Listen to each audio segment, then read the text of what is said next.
Tres gaude? Beste mendigan, bai, Raúl, zure baitaren, hasierako ordua, 10.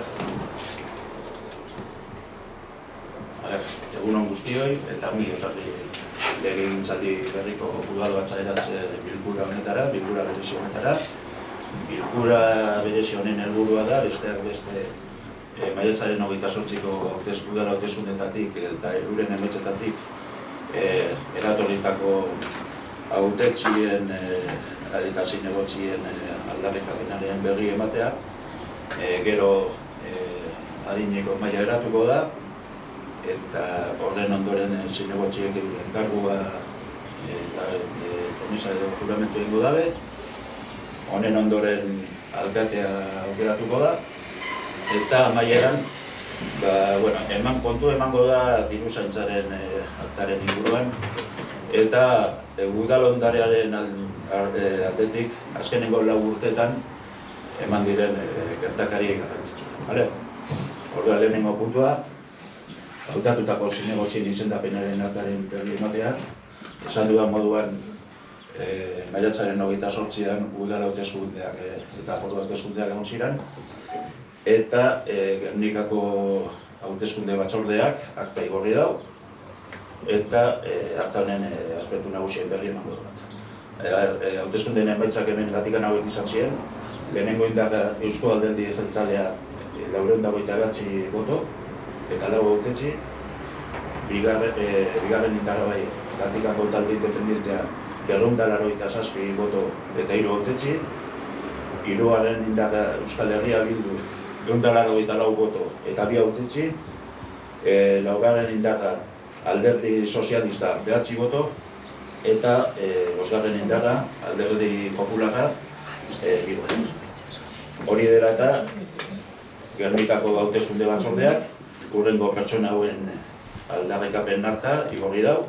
EAG-tik Onintze Amezaga, Ale Solano, Arantza Egia eta Jose Ignacio Larrauri, GTI-tik Mikel Larrazabal, Unai Arruza eta Itxaso Bilbao, eta EH Bildutik Izusko Albonika eta Alberto Hernández.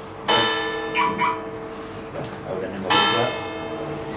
Bigarren puntua da adin maila eraketa. Hau prozedura hau eta konstituzio honek arautzen dago lege organiko batek, 5/1985 lege organikoa, erregimen elektoral orokorraren lege organikoa. Hau da, 185 artikulan esaten da adin maila eratu behar dela, eta adin maila hori eratzen dabe hautetsi zaharrena eta hautetsi gazteena eta idazkaria. Hemen dago Mikel Larrazabal, hautetsi zaharrena, Onintze Amezaga hautetsi gazteena eta idazkaria. Orduan, adin maila eratuta dago. Hurrengo, baita ere, aipatu adin mailari baita ere, hemen daudela kredentzialak.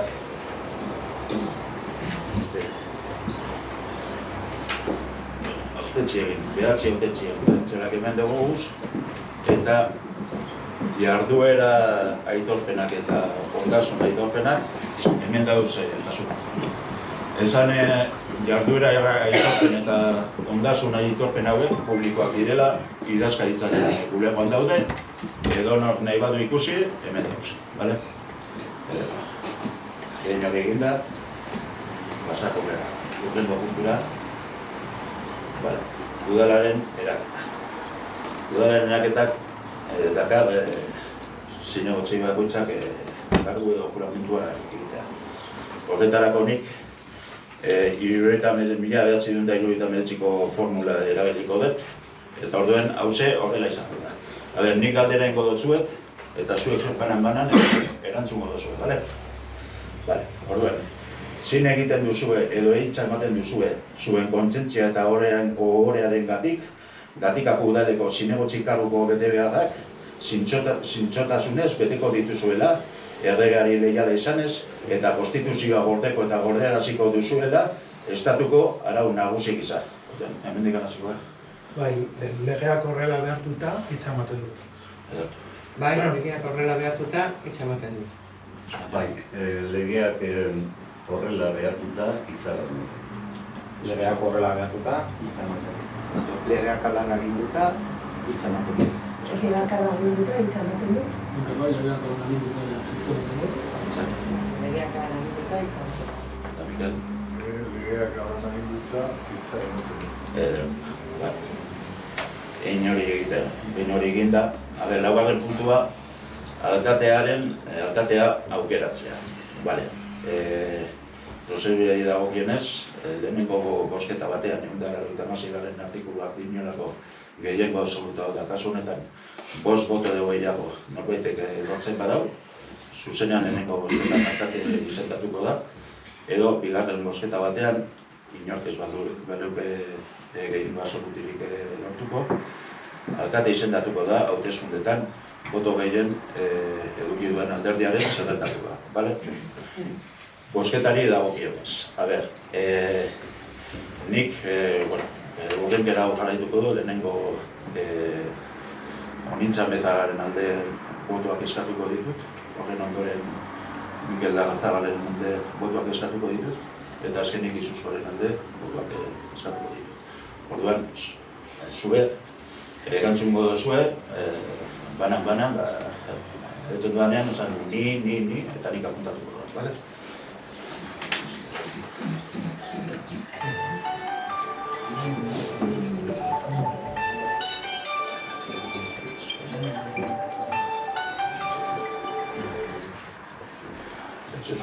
Vale.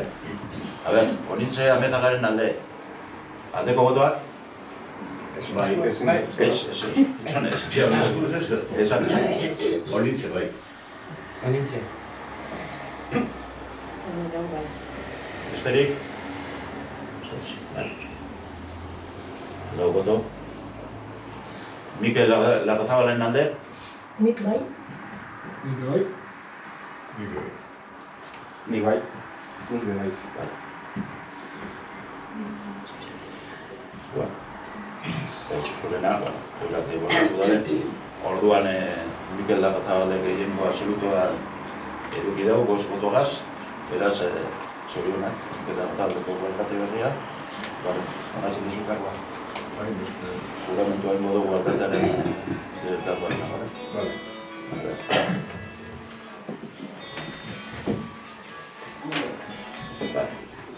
Bale, alkate jauna, zin egiten duzu edo hitza ematen duzu zure kontzientzia eta horrearengatik Gatikako udaleko alkate karguko betebeharrak zintzotasunez beteko dituzula, erregeari leiale izanez eta konstituzioa gordeko eta gorderaziko duzula estatuko araun nagusi gisa?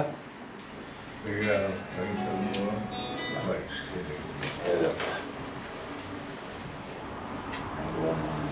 Foto.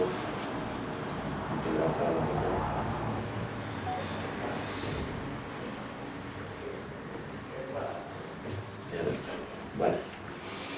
Eta azkeneko puntua da, ekainaren 16 eguneratutako diru kontaketa eta udal ondalearen inventoriaren kontu ematea.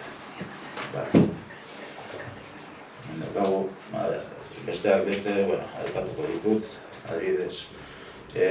Atzo ekainaren 16 eguneratuta diru zaintzaren akta hau, besteak beste kutxan daukagu 3.140,78 euro, Kutxabanken kontu batean 658.115,77, beste kontu batean 81.901,89 eta BBV-an 875.171,46, bueno, hau betiaz. Eta, bueno, aurreko legegintzaldian inventario, ondasunen aldetik ondian aldaketa nabarmenenak, goratzen dut inventarioa eguneratzeko beharra daukagula. Batez ere garrantzitsuena, Botruiko txornarena. Botruiko txorna bere garaian Gatikako udalak jatetxa errota ondo elkarteari lagau zion lurra. Jatetxa errotandok, bi alderditan banatuta zegoen, 159 jatetxa errota ondonak Gatikako herri sustapenak elkartea zeukan, eta 151 partikular batzuk ez. Orduan, hori dela eta azkenengo urteetan ez dela erabili jakinda eta hori jatetxeago eta ondo. Gatikako udalak 2021ko abenduaren 29ko akordio baten bitartez hasierako onartu eban jatetxeago eta ondok SLRI Butruiko txorna kokatua dagoen lurra berreskuratzea eta horren bestez Butruiko txorna eraikina berreskuratzea. Horrek prozesu bat eduki dago, jenta horrean egon da, notifikazioak egin dira, Bizkaiko aldizkari ofizialen eta estatuko aldizkari ofizialen iragarteak ateari eta ez dago berreskuru perapen horri inolako erreklamaziorik edo hankako eskaririk egin. Beraz, 2022ko otsailaren 23ko akordio baten bitartez, definitiboki Gatikako udalak berreskuratu da, bai lehen lagaban lurre eta lur horren gainean dagoen Butruiko txorna eraikina. Aurten lizitatu da aterpe moduan txorna horren erabilera eta eskatzaile batek, Biberos kontakek, berak lortu dago inkante horretan egindana, lizitazio horretan, eta berak gestionatu dago aterpe moduan. Eta gero, erosketa batzuk aipatuko ditut, adibidez 2021an ordenagailu CP bat eta pantalla batzuk liburutegirako eta alkatetza bulegorako. Adibidez 2022an umentzako parkea eta tirolina, grada mugikorra polikirotegirako eta ordenagailu bat eta impresora bat epaitegirako. Eta aurten adibidez auzoetako seinaleak eta aldean ipineguz GR seinaleak eta Jataondo seinaleak eta baita ere Gatikan violentzia matxistarik ez seinaleak. Horan eginda nire partetik legegintzaldi berria hasitzat ematen da. Deklarazioak edo. Nik deklarazio Parlament Estatu esateko, eta egite urturitasun honera ze ondo irtengo den, baina guztien baten eskerrik asko Gatikarrori. Ez naiz diskurtso prefabrikatuen aldekoa, baina zeo zer esategotan, lehenengo eta behin, Gatikako Bilduri eskertu behar diogu gure arteko hurbiltze prozesua martxan jarria eta gure guanako jarrera jatorra eta zintzoagatik. Gatikarro, gehien gaurekoia eta sozialki eskertiarra aukeratu dabe eta bai EH Bilduk eta bai guk GTIk ere kontutan hartu dugu. Ezin ditugu ahaztu taldeekin zoragarri lan egin dutelako GTIk Gatikarren artean benetako presentzia duela demostraturik ez. Orain hartoko desadostasunak alde batera utzita elkar lan prozesu bat hastera goaz. Denon lana eta elkar ulertua beharko du. Eztabaidak sakondu eta adostasunak lortuteko. Oposizioari, Eusko Alderdi Jeltzaleari eskua luzatzen diogu eta ere.